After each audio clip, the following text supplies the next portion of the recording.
In the last 1,000 years here in the Middle East, 900 years, the Arabs were under occupation of empires. They regained their nationality in the First World War, when the French and the British left the Middle East, and they were able to create 23 states, by the way, without a Palestinian state. They cut the borders, they decided about who will be who and what will be what. And the creation of the 23 states was at the beginning a great hope. Here, for the first time, the Arabs are approaching the national concept without the superiority of religion order, becoming modern. By the way, out of those 900 years, most of the time, they were under Muslim imperialism. 400 years, they were under the Turkish Empire. The last 400 years. The establishment of the 23 states did not meet all the expectations. I don't want to go into any criticism, not to make any sweeping statement, but I would say the following. The fact is that there is a new appetite to rebuild an empire. This time, not by kings, but by clerks, by religious leaders. And the center is in Iran, clearly. Iran is very assertive, very extreme.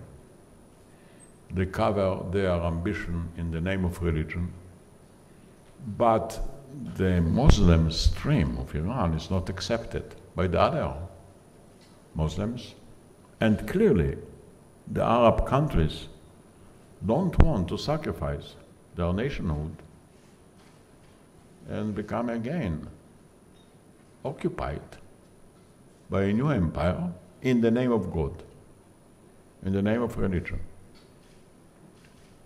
The difference between politics and religion is absolute. You cannot compromise on religion, you cannot debate on religion. Politics is a compromise. How not to live all the time on daggers. So we can be religious in our trust in the Lord, but we can also be political people in order to live together. Because the same Lord who calls for absolute discipline also says all of us are equal. Nobody is superior. All of us are born in His image. Heine once used to say that he doesn't believe that a real Jew can convert himself and become a Christian. For the simple reason there is no really Jewish person that will admit there is another person who is more holier than him. So how can you convert? And they are covering their ambition by riding on an anti-Israeli ticket. Instead of having a debate between Sunnites and Shiites, they say, we are helping you to get rid of the Israelis, the Israeli occupation. Now in Gaza there is no Israeli occupation whatsoever. But one should see with open eyes that Iran is trying to convert Lebanon into a battlefield. They just made a great announcement that they are going to send arms to Lebanon. That's what Lebanon needs today, arms. All the other problems in Lebanon are settled, only arms. And they are sending arms to Hamas to split the Palestinians. Here they're splitting Lebanon. Here they're splitting the Palestinians.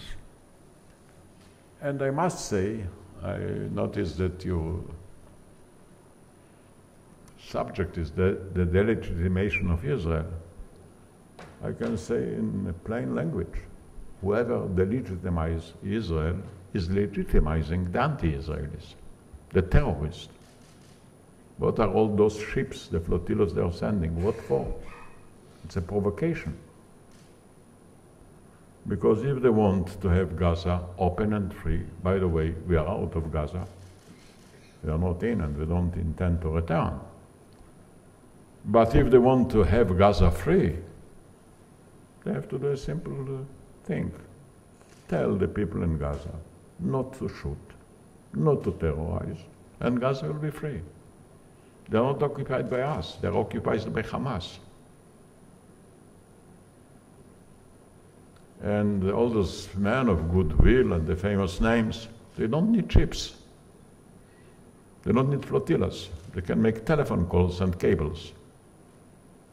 Because the minute there will be no shooting, there will be no reaction to the shooting.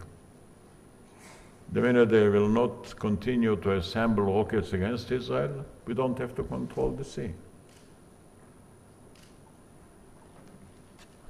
Now, unfortunately, the Hamas and the Iranians have supporters from very strange quarters. They don't demand that they will stop shooting. They don't demand that they will be for peace. They don't demand they will make peace here in the Middle East.